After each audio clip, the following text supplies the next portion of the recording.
எப்படி நெருப்பு தக்க வைக்க முடியும் தெரியுமா? when you start standing as a witness for the Lord. நீங்க சாட்சியா இருக்கணும். பாருங்க, நான் சாட்சியா இருங்கன்னு சொல்லும்போது பாதி பேர் பிளான் பண்ணியிருப்பீங்க, அடுத்த சண்டே வந்து ஒரு 30 நிமிஷம் சாட்சி கொடுக்கலான்ட்டு. நான் சொல்றது சாட்சி சொல்றது அல்ல, சாட்சியாய் வாழணும். ஓகே, நான் இயேசுவை என் வாழ்க்கையில ரட்சகராய் ஏற்றுக்கொண்டிருக்கிறேன். நான் இயேசுவை நான் தரிசிச்சிருக்கேன். I have seen the Lord, I have encountered the Lord. என் வாழ்க்கையில அவர் நல்லவராக இருக்காரு, அவர் தான் என் தேவன். அவர் உங்க தேவனா இருந்தா அதுக்கு நீங்க சாட்சியாய் வாழணும். அப்பனா அவரோட கனிகள் உங்களுக்குள்ள செயல்படணும். அவர் செய்த நன்மையை நீங்க போய் வெளியே போய் சொல்லி அவரை மகிமைப்படுத்து. இதுதான் சாட்சியா வாழ்றது. எழுதப்பட்டிருக்குது, அவன் இயேசு கூட வர நீ கூட வராது, ஆனா நீ போய் உன் ஜனத்துக்கு போய் சொல்லி உன் தேவன் உன்னை எவ்வளவு நேசிச்சாரு அப்படின்னு சொல்லி போய் சாட்சி சொல்லி அவர்களையும் ரட்சிப்புக்குள்ள கொண்டு வா. இன்னைக்கு நம்ம வாழ்ற வாழ்க்கையை பார்த்து அநேகர் ரட்சிக்கப்படுவாங்க. அதுக்கு நம்ம இடம் கொடுக்கணும். நீங்க சாட்சியாய் வாழணும். நான் இயேசுவை கண்டேன், இயேசுவை வாழ்க்கையில வெளிப்பட்டிருக்கிறார், இயேசுவை தொட்டிருக்கிறார், என் ஆத்மாவை தொட்டிருக்கிறார். ஆனா நீங்க இன்னும் அதே பழைய மனுஷன் பழைய மனுஷியா வாழ்ந்தீங்கன்னா அது சாட்சி இல்லை. இப்ப நீங்க சாட்சியா வாழ்றது நீங்க என்ன பண்றீங்க? உங்களை கண்ட்ரோல் பண்ணி கர்த்தரோட சித்தத்துக்கு நீங்க ஒப்பு கொடுத்து வாழும் பொழுது அங்க அக்கினி பெருக ஆரம்பிக்கும். அதான் சில சபையில ஊழியம் செய்யும் பொழுது ஊழியம் செய்ய நீங்க சாட்சியா இருக்கணும். ஏன் தெரியுமா? நீங்க சாட்சியா இருக்கும் பொழுது நீங்க உங்களை நீங்க ஷேப்பா மாத்திக்குவீங்க. Sometimes you need to serve the Lord in order to shape your life. கர்த்தர் போடுகிற அக்கினி அதை விடாம எரியணும்னா நீங்க அவர் சொன்ன வேலையை செய்யணும்.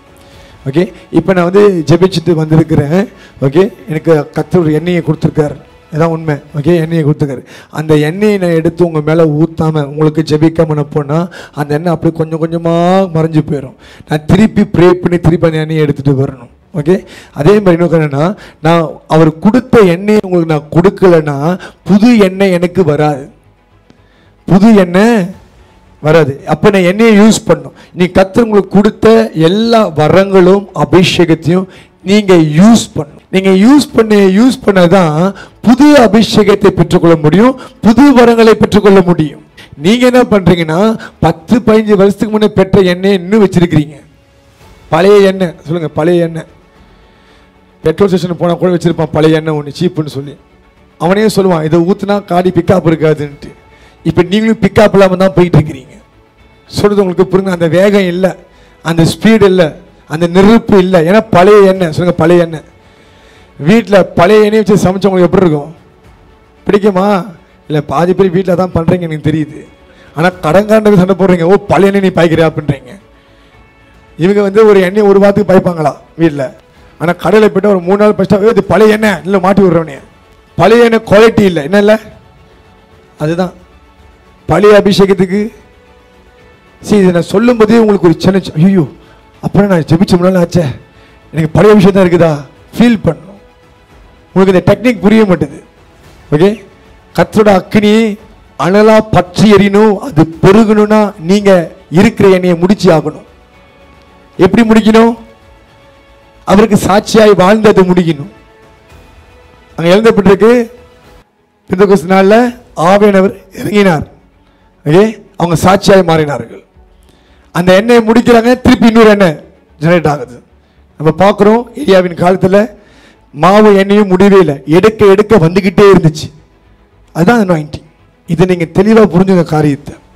நீங்கள் இன்னைக்கு வாங்கினதே வீட்டுக்கு போயிட்டு அப்படியே உட்காந்துருப்பீங்க. அப்போ கர்த்தருக்கு சாட்சியாக தெரியுமா? நீங்கள் செய்கிற ஊழியம் பிற இடத்துல போயிட்டு இயேசுவை பற்றி சொல்றீங்க, போயிட்டு இயேசுவை கொடுத்து சாட்சி கொடுக்குறீங்க, இதெல்லாம் அபிஷேகத்தை பெருக பண்ணும். See, to this day you are not delivered. Some of you not delivered. இன்னும் விடுதலை ஆகல, சுகத்தை பெறல. ஏன் தெரியுமா? நீங்க இன்னமும் உங்களோட வியாதியை கொண்டாடுறீங்க. எனக்கே வியாதி இருக்கு, நான் எப்படி மற்றவங்களுக்கு சொல்றது? நீங்க வெளியே போய் சொல்லி பாருங்க, உங்க வியாதி மறையும். There are many ways that God heals a person. அநேக வகையில் கர்த்தர் சுகமாக்குறார். சிலர் ஜெபிச்சதான் நல்லாகும், சிலர் அவங்க அறிக்கை நடப்போம், இல்லைன்னா இந்த மாதிரி வெளியே போய் ஊழியம் செய்யும்போது சுகத்தை பெற்றுக் கொள்ளுவோம். when you start releasing, நீங்க ரிலீஸ் பண்ண ஆரம்பிக்கணும். எண்ணெயை நீங்க வெளியே கொடுக்க கொடுக்க கொடுக்க உங்களுக்குள்ள இருக்கிற எல்லா வியாதியும் மறைந்து போகும். அப்ப சாட்சியா நீங்க இருக்கும் பொழுது உங்கள் வாழ்க்கையில கர்த்தர் வெளிப்படுவார். இன்னும் சம்திங், பரிசுத்த ஆவி சந்தோஷப்படுத்த நீங்க பார்த்துருக்கீங்களா? அதை அனுபவிச்சிருக்கீங்களா? இல்ல, நான் சொல்லித்தரேன் பாருங்க. ஒரு ஆள்கிட்ட போய் இயேசுவை பற்றி சொல்லுங்களேன், உங்க உடம்புல அடிக்கும் கரண்டு மேலேயும் கீழேயும். என்னடா என்னமோ நடக்குதுன்னு பார்ப்பீங்க. To this day, whenever I talk about Jesus, Holy Spirit will begin to rejoice. அவர் வேலை என்ன தெரியுமா? இயேசு நாமம் எங்களா உயர்த்தப்படுதோ மகிமைப்படுதோ அதை அங்க நின்று துணை நின்று அது கன்ஃபார்ம் பண்ணுவார்.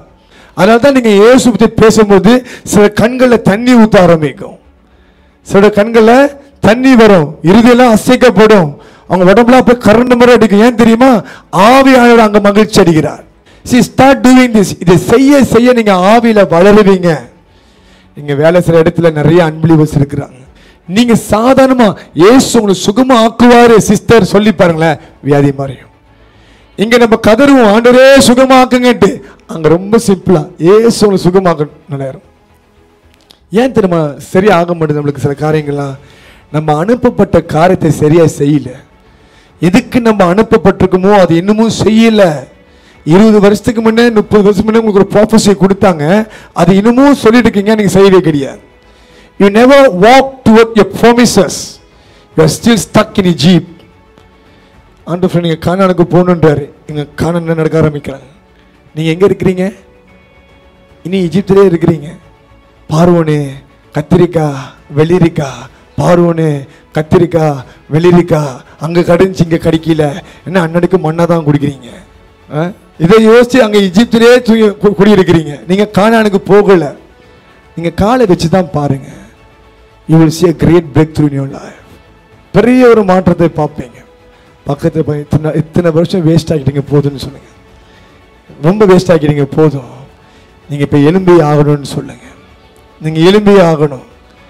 விசுவாசிகளுக்கு அதிகாரமும் வல்லமையும் தேவன் கொடுத்திருக்கிறார். நீங்க தங்கியிருக்கிற இடத்துக்கிட்ட நிறைய அன்பிலிவர்ஸ் இருக்கிறாங்க, ஆமாவா இல்லையா? நீங்க வேலை நிறைய பேர் இருக்கிறாங்க.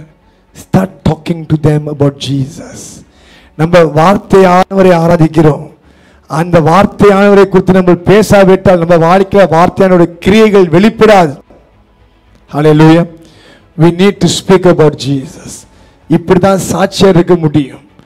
பேதுரு அங்க போய் நின்று இயேசுவை குறித்து சாட்சி கொடுக்கிறான். என்ன கொடுக்குறான்? சாட்சி கொடுக்குறான். பேதுரு மைண்ட்ல இன்னைக்கு ஒரு 3000 மீனை பிடிச்சிடணும், பிளானே இல்லை. 3000 பேருக்கு நம்ம பேப்டிசம் பண்ணணும், அந்த பிளானே இல்லை. சர்ச்சை ஸ்டார்ட் பண்ணணும், அந்த பிளானே இல்லை. ஐம் டெல்லிங் யூ, தவிர கூட நம்ம பிளான்லேயே இல்லை.